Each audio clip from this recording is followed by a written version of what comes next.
Our show starts in less than 2 minutes. Greetings, listeners. We would like to invite you to sleep with us. No. So crawl under the covers. No. What? We are not inviting anyone to sleep with us. What in the world, Lorenzo? What's the matter? Well, the matter is this is a family-friendly show. When you go around inviting people to sleep with us, well, you're going to get the wrong idea. What is the idea anyway? A marketing ploy. Marketing ploy? Yes, you said it yourself. Our show is the cure for insomnia. Well, yeah, I did say that. Well, people that can't sleep can tune in. Oh, I see. And fall asleep while we're talking. While you're talking, yes. That's how we can sell our show, as a sleep aid. Yeah, that's not quite what I had in mind when I was dreaming up this show. It's called promotion. A sleep aid, huh? Do you really think that's the only reason somebody would listen to us? To you, yes. Wait, what do you mean to me? You do go an and on. No, that's definitely not true. Is it true? Sometimes, I do? a little bit, but I don't mind. Much. Well, maybe you put people to sleep too, Lorenzo. Never. Good evening, folks. We have a wonderful evening's entertainment lined up for you, one that will provide several hours of pleasurable relaxation and diversion for you and your family. Did you fail to dress up for tonight's show? No tie, an old shirt and slacks, a house dress? Well, don't give it a thought. We're glad you came as you are. We just want you to enjoy yourselves. We hope you'll make this a weekly visit. Bring the family, bring your friends. A gay, pleasant evening for all. We hope you have a wonderful time. Come back soon. You know what's really great about anthology films? Variety. If you don't love one story, hang on, you might love the next one. Well, in our last episode, we explored the 1943 anthology Flesh and Fantasy, which introduced us to the director Julien Duvivier. Now, I'm no film historian or expert or anything really. I'm just a classic film enthusiast, and the name Julien Duvivier is one I didn't know.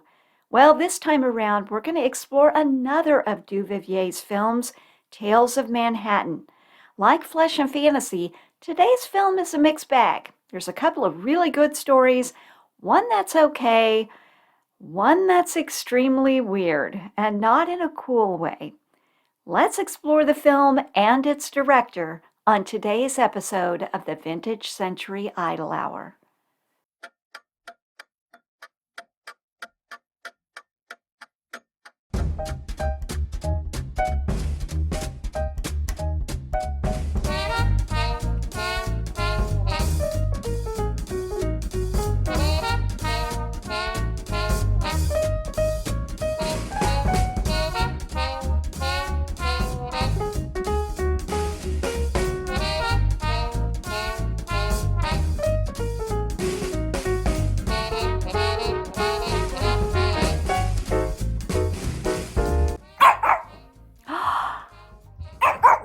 Oh, thanks, Olive, for that introduction.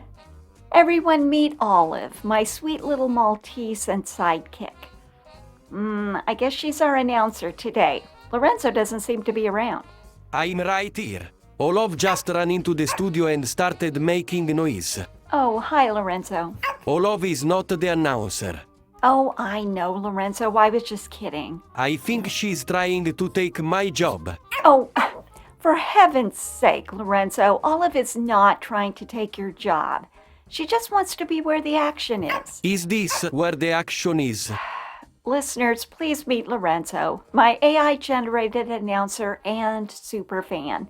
Well, you know, Lorenzo, Olive always watches the movies we feature on this show. We watch them together. That doesn't make her an announcer. Well, you don't watch the movies. I watch some.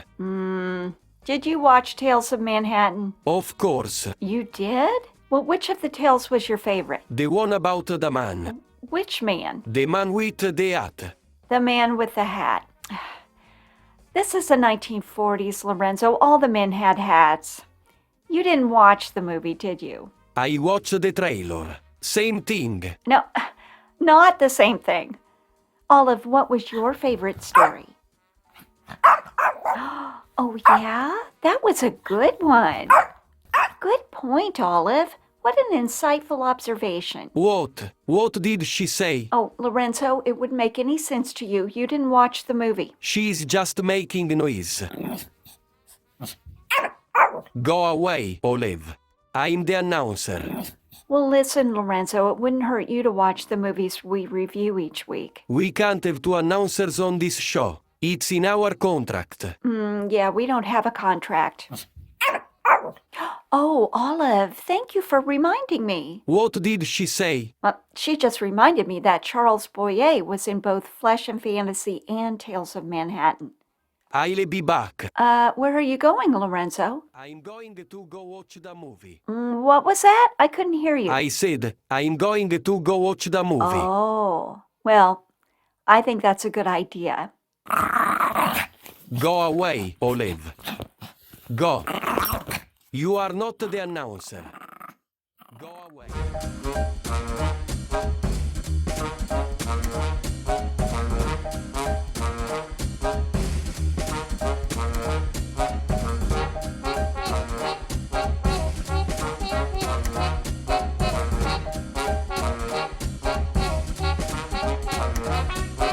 This week's Silver Screen Adventure takes us to the Isle of Manhattan for 5 separate stories, all linked together by a tailcoat.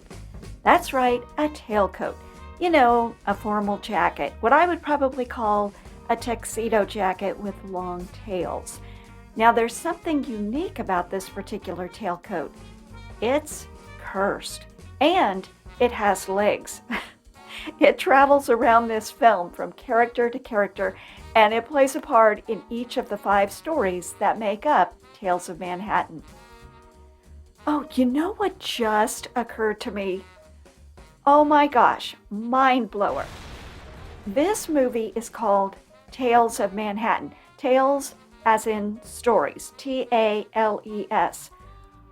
But it could have just as easily been called Tales of Manhattan, Tails, Tails, like the tails of the tailcoat.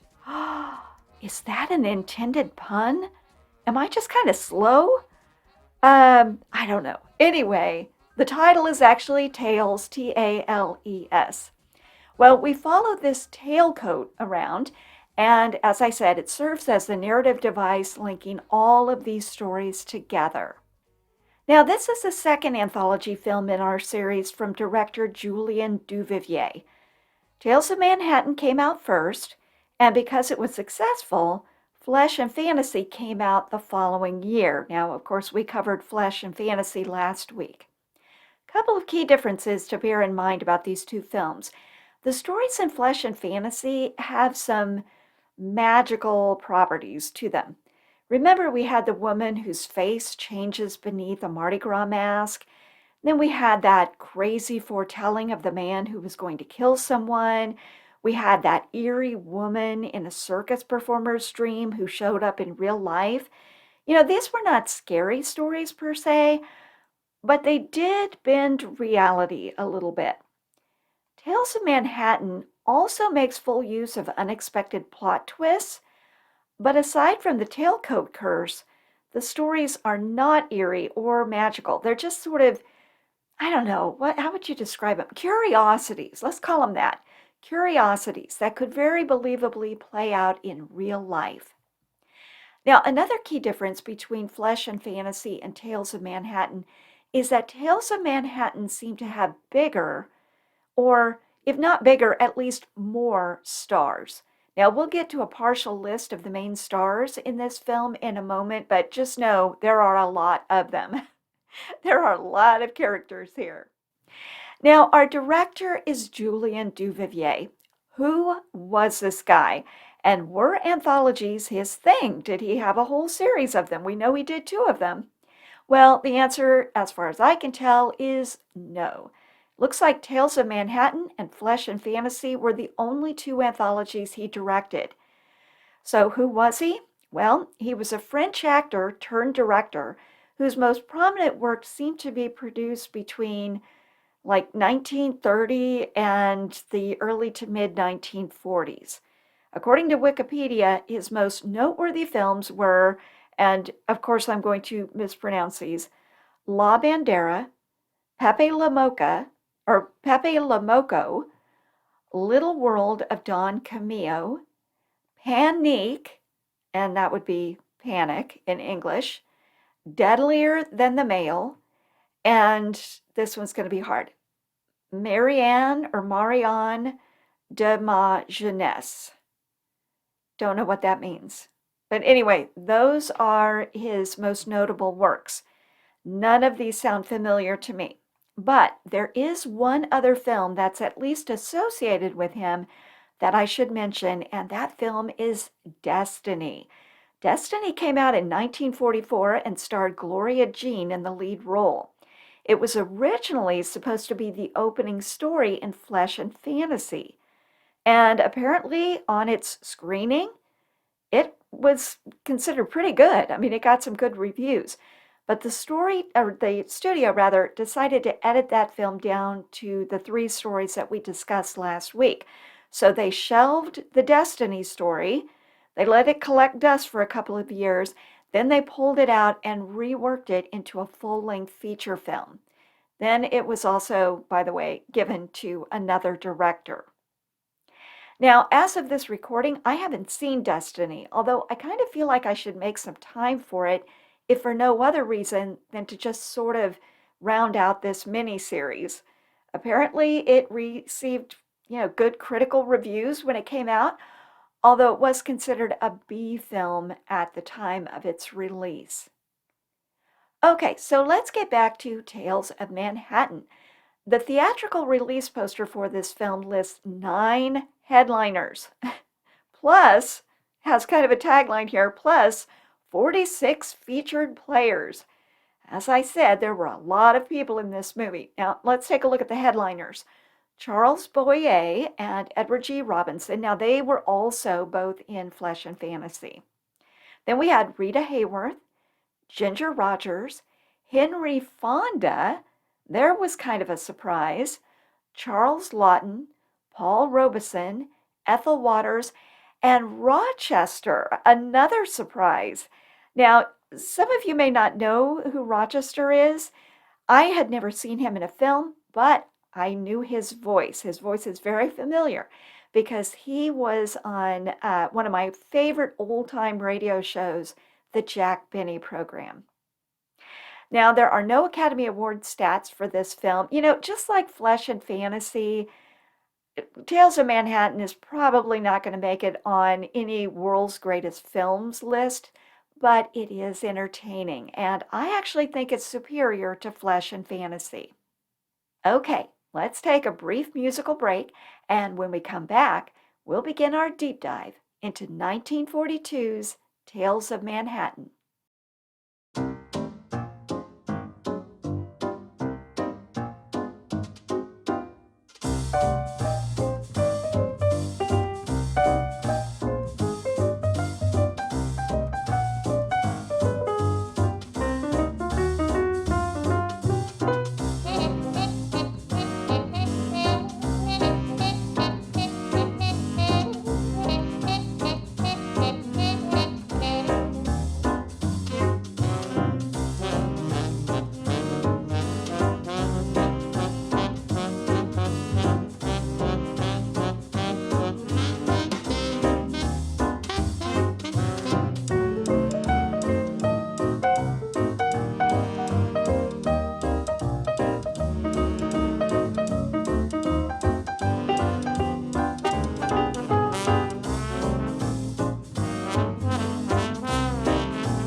Attention listeners, may I please have your attention? The following section of our show contains a number of spoilers. Yeah, we really do need to emphasize that there will be spoilers here, as there always are on this show. But just as I explained last week, when you know what the plot twists are in this film, there isn't really a lot more to sink your teeth into. So, I don't know, that could totally ruin the film for you. If you'd like to go and watch Tales of Manhattan before continuing this episode, you can find it out on YouTube where it's free to watch. But remember, if you leave us, please come back.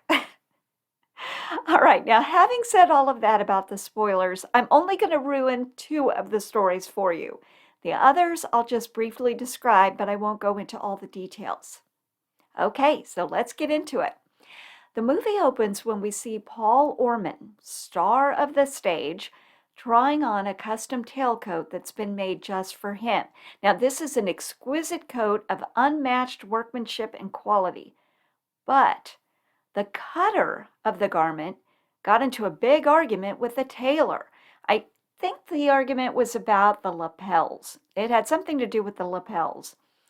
Well, the cutter was so angry that he stormed out of the shop, but not without placing a curse on the tailcoat. He said that the jacket would bring misfortune to anyone who wore it. Okay, now let's stop right there for a minute, because this does seem like kind of a shaky premise here. If the cutter is mad at the tailor, why would he curse the people who wore the jacket? The tailor isn't going to wear the jacket. I mean, if he's mad at the tailor, you would think he would put a curse on something that the tailor would use, not a bunch of random people that just happen to wear the jacket. But anyway, the jacket's cursed, and that serves as our primary narrative device to link these stories together. Now, the tailor, for his part, assures Mr. Orman that he thinks that the jacket's going to bring him good luck. Well, it doesn't really matter to Mr. Orman, because he says he's not superstitious. He doesn't care about that, so he takes the jacket and he wears it that night when he goes on stage. And that leads to our first story. Story number 1. Now, none of these stories seem to have titles, so I'm going to give them titles, and I'm going to call story number 1 Love Affair number 1, because we actually have 2 love affair stories here. Love Affair number 1 is our very first story in the lineup, but I'm going to set it aside for the moment because this is one of my favorites, and I want to spend a little bit more time with this one. So let's set it aside for the moment and go on to story number 2. Next up, we have what I'm calling Love Affair number 2. Now, in this story, we've got 2 characters. We've got Harry and Diane, and it is their wedding day. Diane's friend Ellen, who happens to be divorcing her own husband for cheating on her, she comes over to see Diane, and she's very upset about this whole divorce thing. Now, how did Ellen come to find out that her husband was cheating on her? Well, apparently she was going through her husband's coat pockets and found some evidence. And I can't remember if we know what the evidence was. It might have been like a handkerchief with lipstick on it, or a phone number or something. I honestly can't remember. But anyway, she finds something in her husband's pocket, gives away the game, and then she ends up divorcing him. Well, she tells Diane, you know what? You ought to go through Harry's coat pockets to see if he's got anything in there that you ought to know. Well, so she sees his formal jacket, and she starts going through the pockets, and at first there's nothing in there that's of interest to her. And then she looks in an inside pocket, kind of a secret pocket, and what does she find in there? A love letter, and it's not from her. Okay, well, the fiance, Harry, he can see from the other room that she's going through his pockets, and he's discovered this love letter. So he hatches this plan where he calls his friend, and his friend comes, and he claims that jacket as his own. And they come up with this thing where it's a mix-up. They try to convince Diane that, oh, no, that's not That's not a love letter to him, to Harry. That's a love letter to his friend. Okay, I'm going to stop the story right there. You can, guess as to whether or not Diane bought that story and what happens next. It's actually a really cute story, and it does have a happy ending, but it's an unexpected happy ending. It does have a plot twist there, but it's kind of a fun story. And yeah, one of those jackets in this scenario is our tailcoat. All right, well, let's go now to story number 3. The tailcoat now ends up in a pawn shop, and it's purchased by a woman for her husband, who's an unknown classical music composer. Now, I'm going to call this story The Kindness of Strangers, and it's just so darn sweet that we have to spend more time with it. So I'm going to set this story aside too. We're going to come back around to it. All right, let's skip now to story number 4. I'm going to call this one Second Chances. The tailcoat ends up donated to a homeless shelter. Now, at this point, that tailcoat has been through the ringer. I mean, it is not looking fresh, to say the least, and it's torn. But they fix it up. There's a seamstress there at the shelter. She fixes up the jacket. And the head of the shelter, I think his name is Joe. Joe decides he wants to give this jacket to one of their residents, Larry Brown. Now, Larry Brown is in bad shape. He's an alcoholic panhandler. He's really down on his luck, completely homeless. He spends most of his days on the street. But we learn that he used to be a lawyer. And he was living quite a different life at one time. But because he got involved in some shady business dealings, his whole life fell apart. Now, the reason why Joe gives him the jacket is because Larry has been invited to his old college reunion. It's at the Waldorf Astoria, and it's really fancy.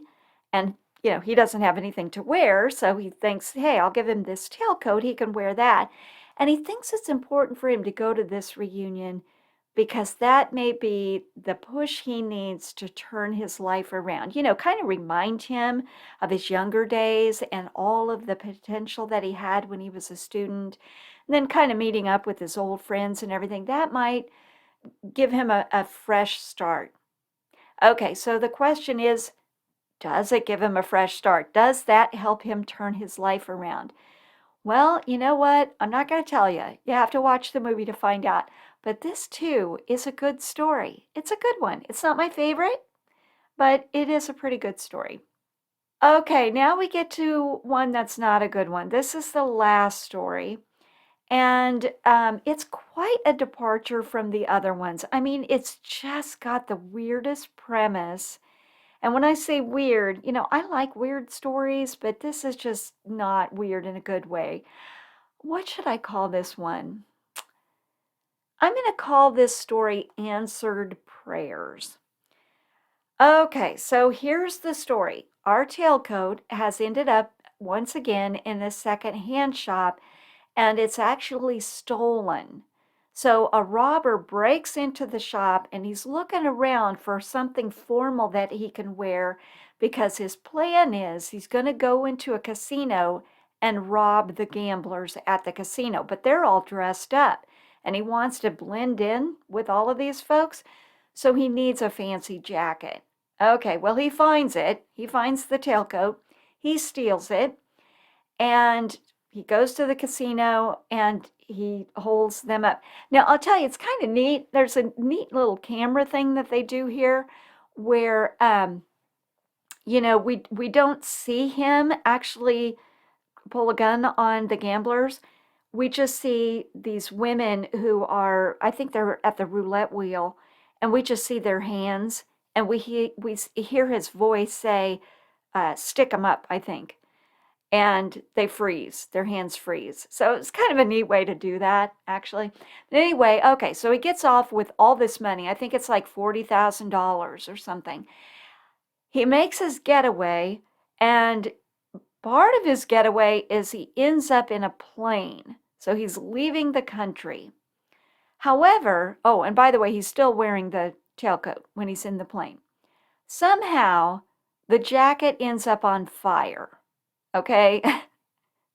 So he's in the plane. He throws the jacket out of the plane with thousands of dollars, right, that he's just stolen.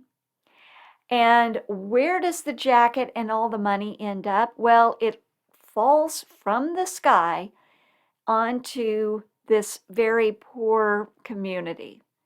So, literally money is falling from the sky, and this community needs it. They are poor. They're really struggling. And so the whole story is about what do they do with this money that has literally fallen from the sky? Okay, well, that's going to be a mystery for you to discover. We also learn in this story what the ultimate fate is of the jacket, and that's a little plot twist that you will not see coming. Kind of an odd end to the story. I don't love that one, but I don't know. It just feels weirder than the other stories. I don't know. But we're going to leave that right there. Okay, so there we have our 5 stories in a nutshell, but I want to go back to one of my favorites, and that's that first story, the one that I call Love Affair Number 1. Now, remember Paul Orman? He was that stage actor who had the tailcoat made for him. He wore it on stage, and in the play that he was in that night, his character dies. So he's wearing that jacket.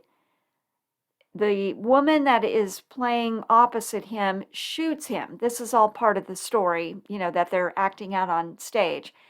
And he dies very dramatically wearing it. Okay, well, that play is a big hit, but he doesn't even stay long enough for his standing ovation. He runs out of there because he's going to meet up with a woman named Ethel Holloway. Now, Ethel is a woman that he had had an affair with. However, like a year ago, I guess, but since then, she's married. And, we start to see her in not a very favorable light. She's played, by the way, by Rita Hayworth, who looks stunning, by the way. But she's kind of an opportunist. We don't really know how she's playing it. She seems to be playing both her husband and this actor, Paul Orman. She kind of lies. She's manipulative. She seemed to kind of latch onto Paul because we learned that she tried to be an actress, and apparently she was not very good at it. But because she was in a relationship with him, he was able to get her, some opportunities to do some acting. Well, when the acting gig didn't really work out, she ended up marrying this other guy who was very wealthy. So it just seems like she's kind of an opportunist. We can't really take her seriously. She claims to love both of these men when she's with them, but when she's not with them, she claims to love the other one. I don't know. So she's not very trustworthy. Well, okay. So at one point, she and Paul are in an embrace, right? They're together. They're actually on on the property she shares with her husband in his hunting cottage where he has his rifle collection. Okay, now let's think about this. If you're going to have an affair with somebody's wife, are you going to choose as your trysting place the location of his gun collection? I don't know. That doesn't sound like a very good idea to me. But anyway, that's what ends up happening. And so John, the husband, catches them. And there's kind of this long, drawn out scene. And sure enough, he gets one of his rifles. He's kind of showing off his rifle and he's cleaning the rifle. And wouldn't you know, it goes off and he shoots Paul. Paul very dramatically falls back. He's on a couch. We see him sort of fading away, but he doesn't die immediately. He's dying very slowly. And while he's dying, Ethel and John, they kind of cook up this plan where they're going to claim, when the authorities come, they're going to claim that, well, no, it was just an accident. I mean, he was cleaning his gun, right?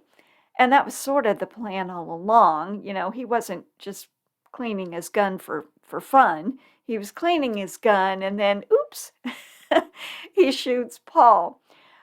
Okay, but then that's when something kind of crazy happens. Plot twist, Paul starts to laugh.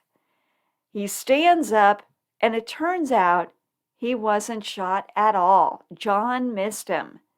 Now, there's a big dramatic scene at this point.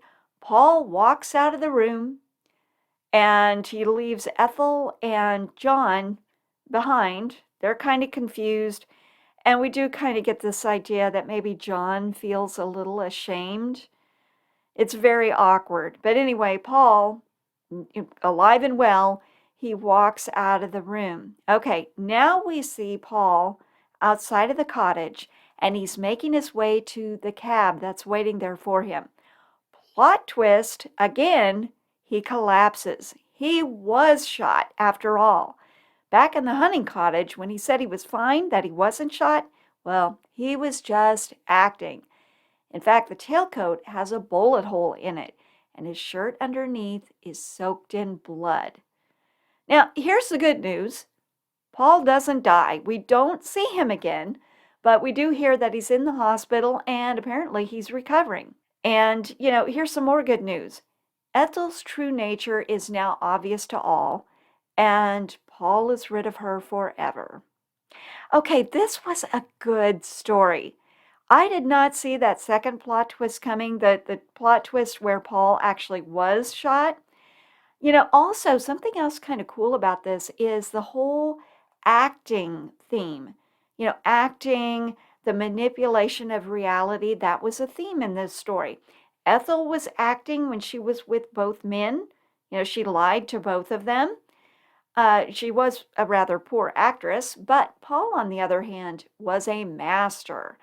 As the story opened, he had been shot on stage and died very dramatically. But at the close of the story, he acted as if he had not been shot. It was exactly the opposite there. There was also some cool filmery in that scene just prior to when Paul was shot. As the tension rose, we couldn't see their faces. All we could see were their hands. So we saw Paul, and he was kind of clutching the front of his tailcoat, and we had Ethel wringing her hands, and then John was caressing that rifle in kind of this weird sort of, dare I say, sensual way. It was very strange. And then, bang, the gun went off. Well, that story was a good one, and it was a strong start to this film. I really liked it.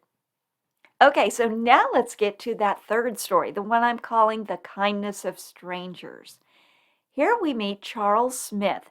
And he was an unknown classical music composer. He was sort of struggling. We see him at the beginning.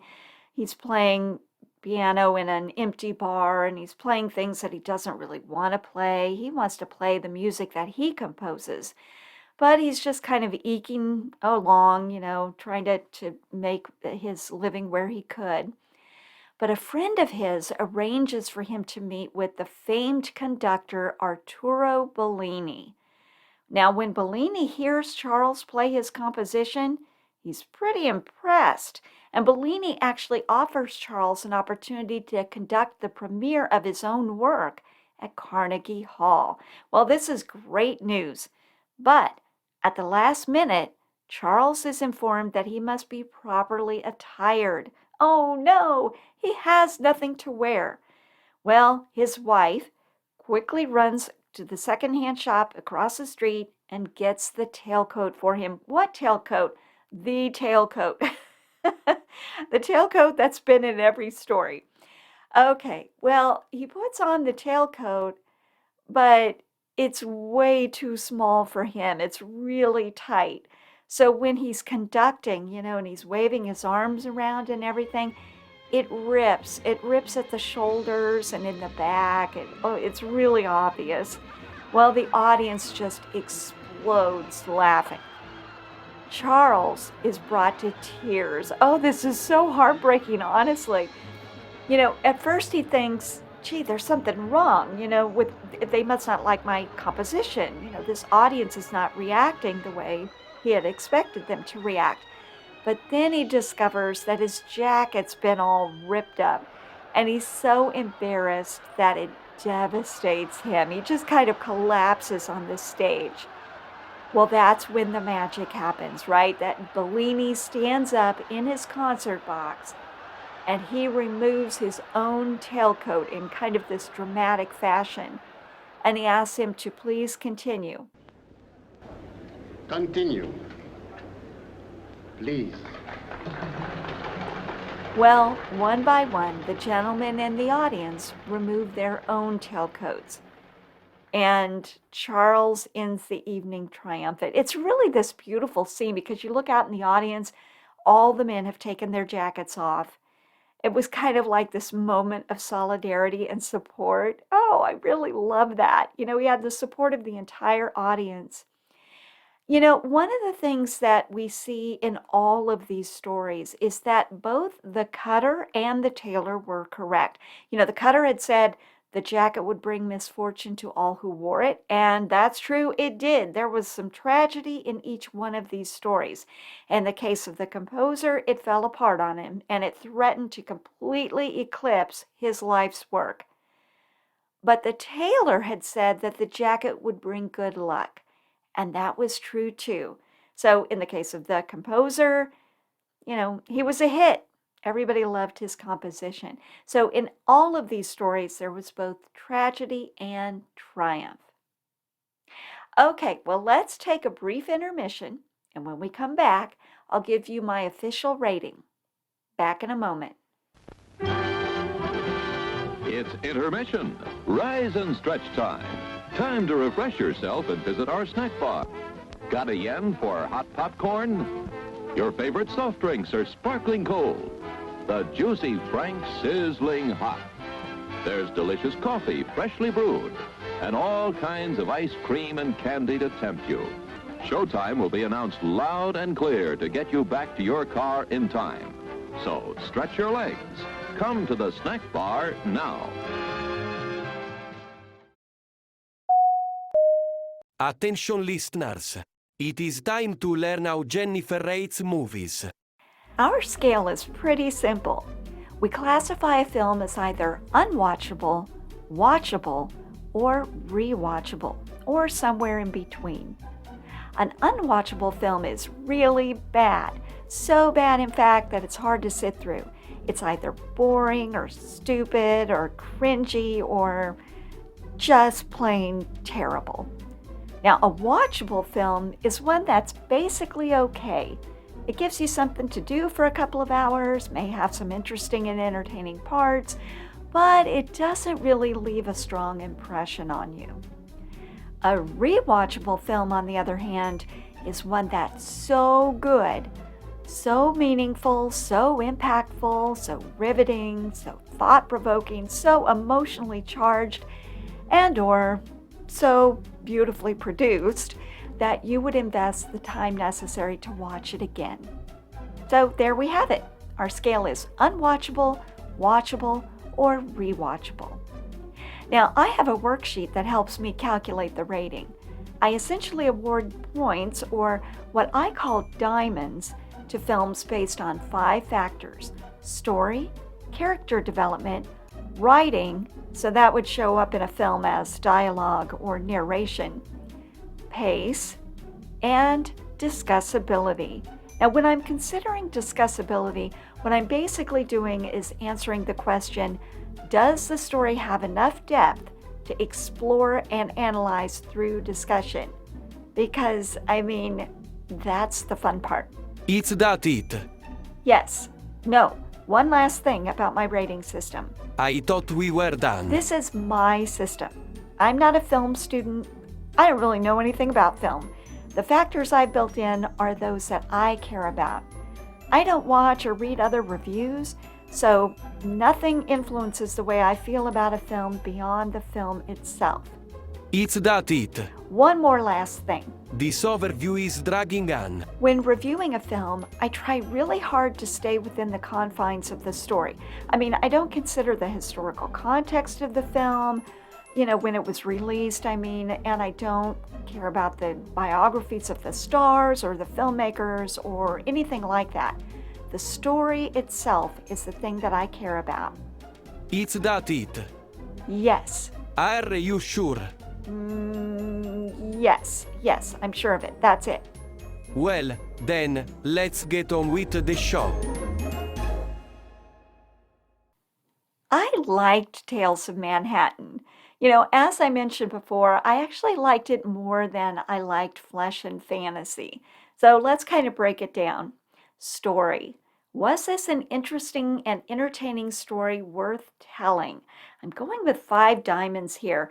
I actually switched my original rating. I originally gave it 4 diamonds, but you know what? These stories were really entertaining. Well, all but the last one. That one was just kind of goofy, but I really liked most of the other stories. Did they convey profound truths about life and the world and all of that? Well, maybe not, but they were good, entertaining stories. So 5 diamonds. Character development. Were the characters dimensional?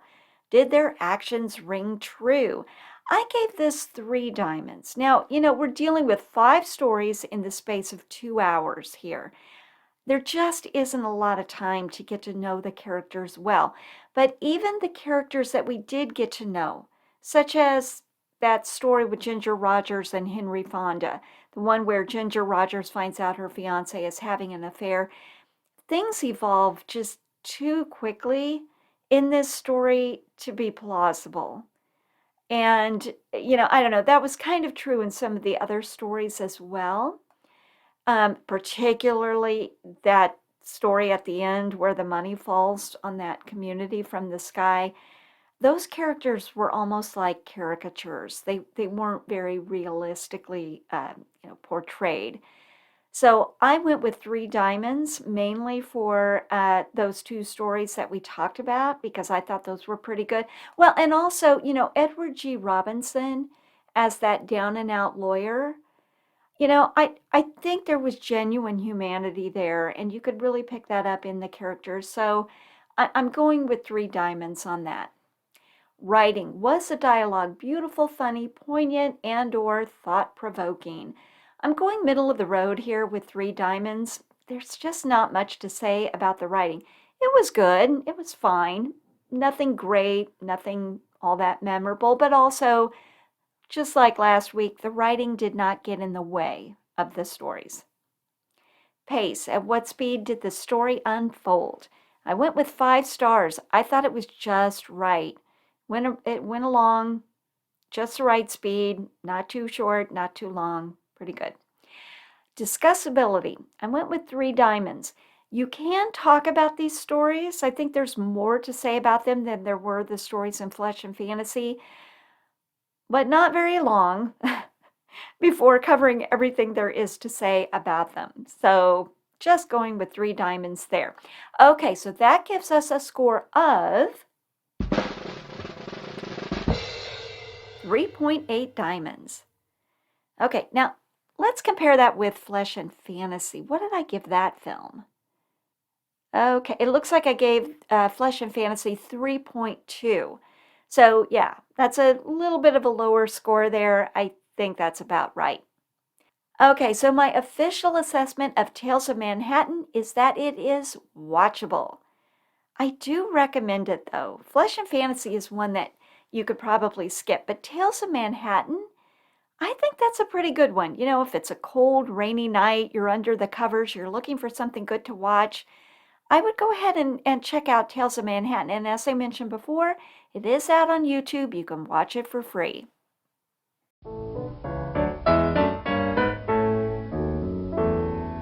And now it's time for Idel, our trivia. Okay, listeners, I got a new trivia question for us this week. Oh, Jennifer, excuse me. Sure, Lorenzo, what's up? I believe you owe me an apology. Apology? Well, Lorenzo, I did already apologize to you earlier today. Yes, but I think my fans would appreciate hearing it as well. Your fans? Yes, they are crying out for justice. Your fans are crying out for justice? Yes, they are organizing a protest. A protest? Well, how many fans are we talking about? A lot. A lot? Does that mean 3 or 300? More than 3. So, 4? About 4. Yes. 4 fans are organizing a protest. Yes, unless you apologize. Okay, well, you do have more fans than I do, I admit it.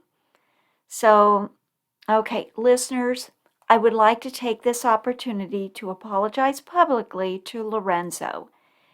In our last episode, I mistakenly told Lorenzo that he had answered our trivia question incorrectly, when in fact, he had chosen the right answer. I misread the question and didn't catch that until earlier today. So, Lorenzo, I beg your pardon. Okay, I pardon you. But let's do the question over again. Oh, you want to do last week's question again? Yes. Okay. One of the stories in Flesh and Fantasy, that would be the second one with the guy who's told he's going to kill someone, is based on a story entitled Lord Arthur Saville's Crime by 19th century Irish poet and playwright Oscar Wilde. Several films have been based on the work of Oscar Wilde. Here are 3 films from Hollywood's golden age. Which one is not based on a story by Oscar Wilde? A.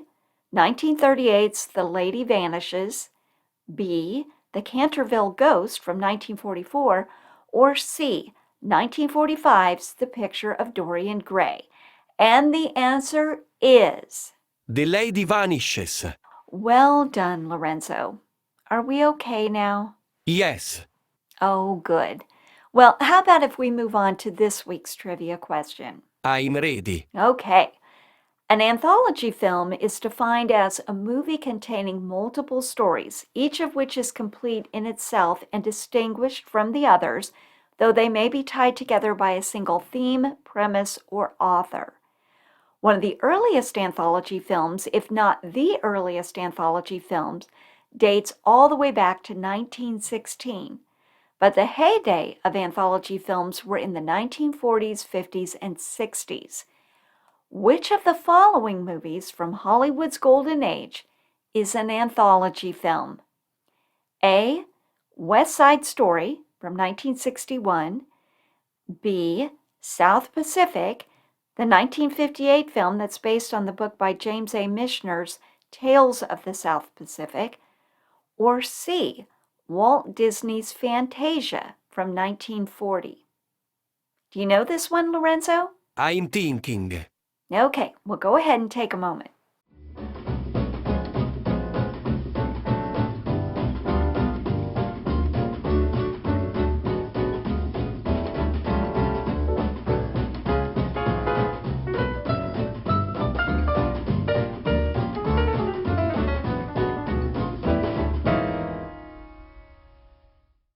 Time's up. What do you think, Lorenzo? Which of the following movies is an anthology film? A. West Side Story, B. South Pacific, or C. Fantasia? West Side Story. No. I'm sorry, Lorenzo. The answer is Fantasia. Maybe you should look again, to be sure. No, I was especially careful this time around. You really were wrong this time, Lorenzo. Fantasia is an anthology film that consists of 8 animated segments set to pieces of classical music. I'm still not convinced.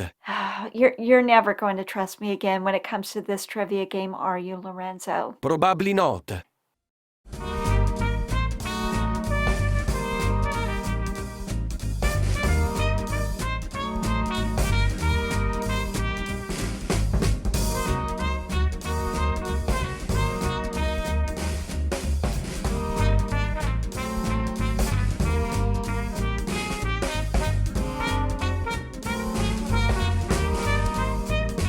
As I'm recording this, the Academy Awards is a hot topic, and in fact, when this episode comes out, The Academy Awards will be right around the corner. I think it's just a few days from when this episode is released.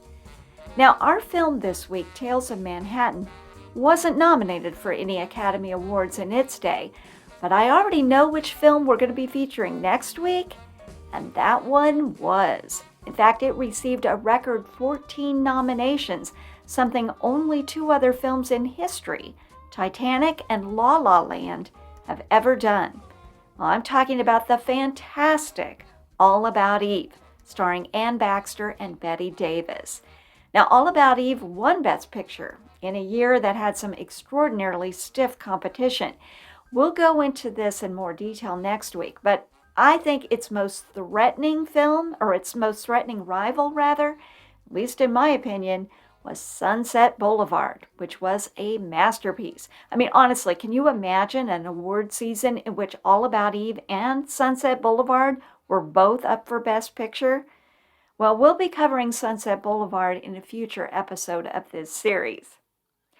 Well, this week I came across an article that pertains to Sunset Boulevard, or more specifically, to one of the actresses in that film that was nominated for an Academy Award, Nancy Olson. Now, here's the title of that article. Nancy Olson, 96, says her Oscar-nominated role in Sunset Boulevard made her leave Hollywood. And then there's a quotation, "Movie stars are sad creatures." Wow. And then there's like a little subcaption that says, I said, "I'm sorry, I cannot be a movie star," the retired actress said in a recent interview. Now, this is from people.com, and the article was actually published just this week on February 7th, 2025. Okay, well, I'm really intrigued by this article, so we need to kind of dive in here a little bit. They start with 3 bulleted main points. First, they say that Nancy Olson received an Oscar nomination for her role as Betty Schaefer in 1950's Sunset Boulevard. Despite the acclaim, Olson said in a new interview that the movie's story of Hollywood mistreating a former star made her turn away from the industry. I think what she's meaning there is that the story seemed a little too true for comfort. I think that's what she means. Okay, and then last bullet says, Olson said she learned that movie stars are sad. They're without happy families and happy lives. Okay, sidebar here. I think she's probably right. I mean, I don't know. Don't you get that impression? Especially today. Well, not even especially today. Maybe always. I mean, I don't know if you can find a more unhappy group of people than Hollywood actors and actresses. I wouldn't want to be a movie star for any amount of money in the world. You know, it seems from afar that their lives are very often mired in dysfunction and confusion. I don't know. That may not be true for all of them, but I don't think I would ever really look to them as models of virtue or as influencers, unless I really did my research to find out how well they managed their own lives. Now, before we dig deeper into this article, I have to mention that I loved Sunset Boulevard, and I do think that Gloria Swanson was robbed of the Best Actress win there.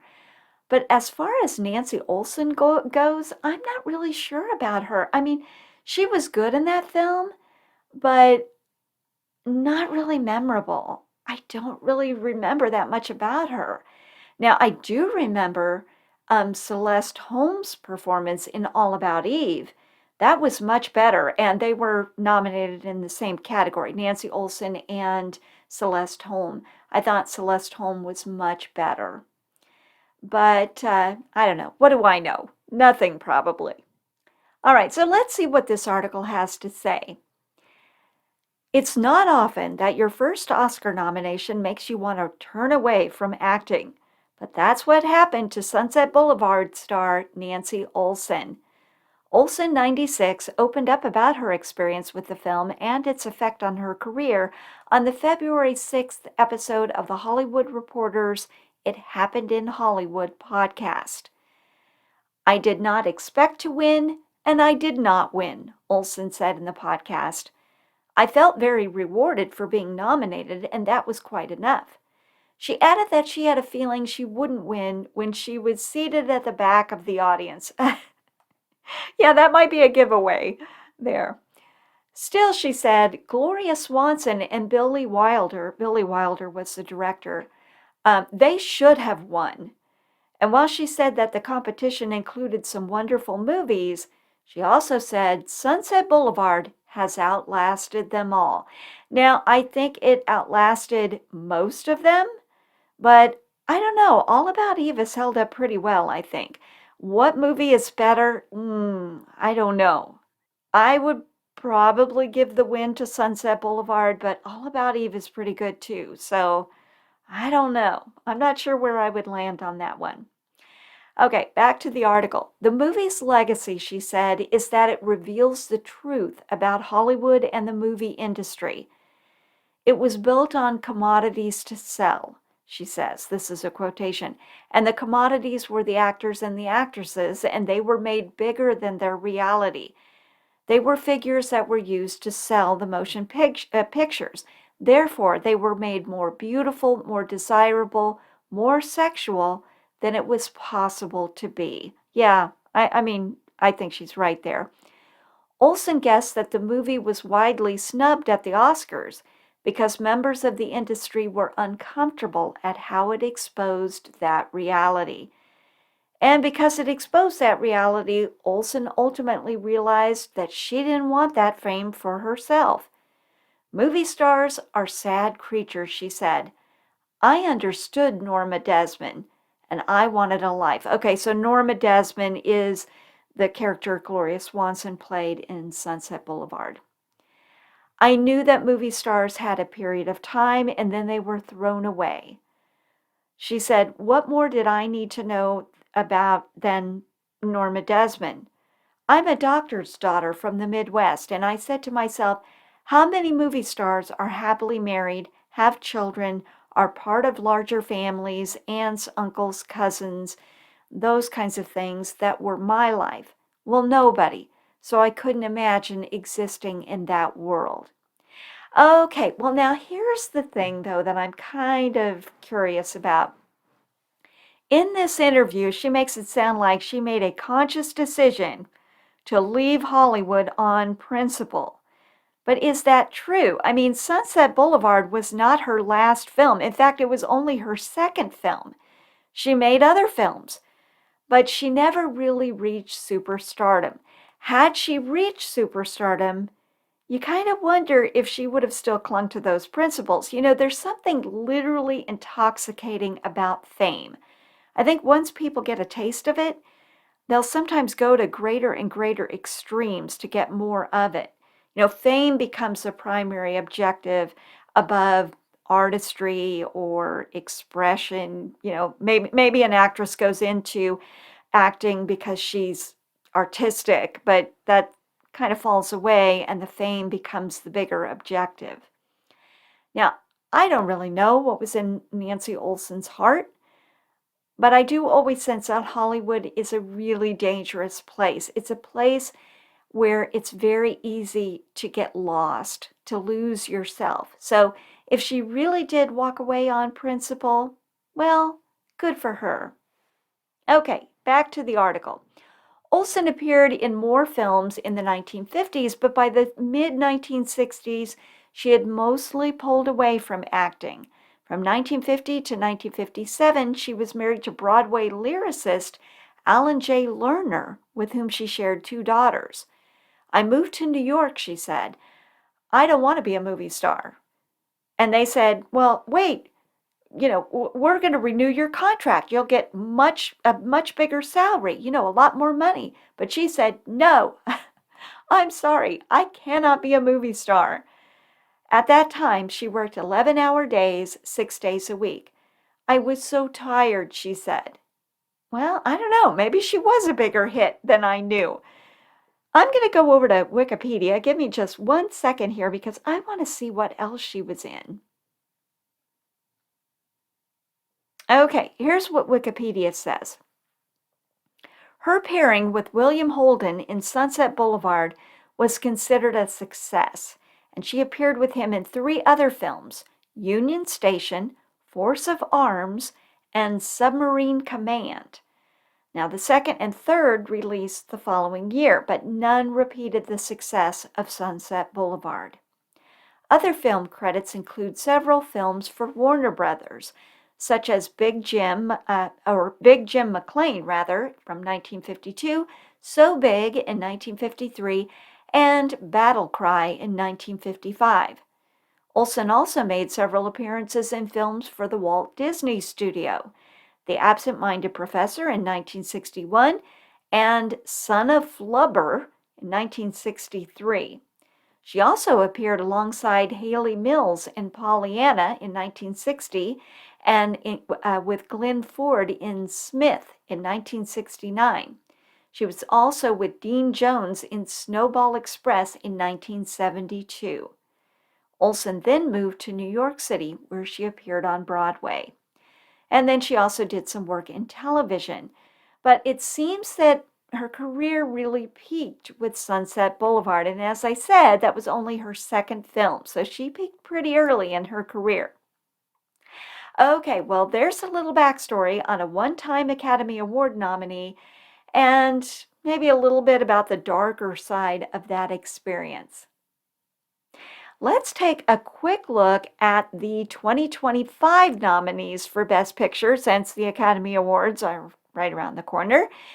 The 97th Academy Awards are set to take place on March 2nd, and the nominees are, oh goodness, there's 10 of them. There's quite a few. Okay, Anora, The Brutalist, A Complete Unknown, Conclave, Dune Part 2, Amelia Perez, I'm Still Here, Nickel Boys, The Substance, and Wicked. And now for my prediction. Yeah, I have no idea. I haven't seen any of these films, nor do I plan to see any of these films. I have no idea what they're about. I actually watch very few contemporary films. Now, I did hear that Wicked was very good, and Cynthia Erivo, who is in that, I think she plays the witch in Wicked. She's up for Best Actress, and I heard that she is also very good. But as far as predictions go, no, I have no idea. And I don't watch award shows, including the Academy Awards, so I may never actually know who won. Listen, I'm just an old film enthusiast. You can't look to me as any kind of an expert on films of yesterday or today, clearly.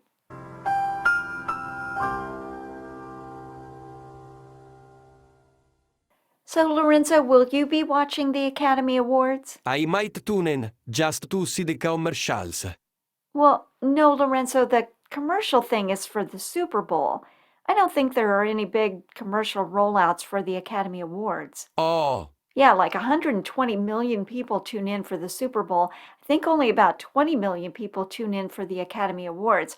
I don't think that's a big enough audience for the high-dollar commercials produced for the Super Bowl. then, no, I'm not going to watch. Yeah, me neither. So what are you going to do instead? Probably play fishdom.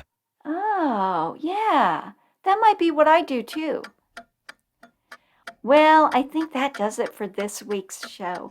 Hey, listeners, it's looking like the majority of you are tuning in on Apple Podcasts and Spotify. It is so shocking to me that we have any listeners at all, so I can't thank you enough. But I'm also trying to see if we can attract some kind of following on YouTube. Right now, we have no following on YouTube. If we can build up that audience a bit, I might force myself to produce more content in the form of additional videos. But you know what?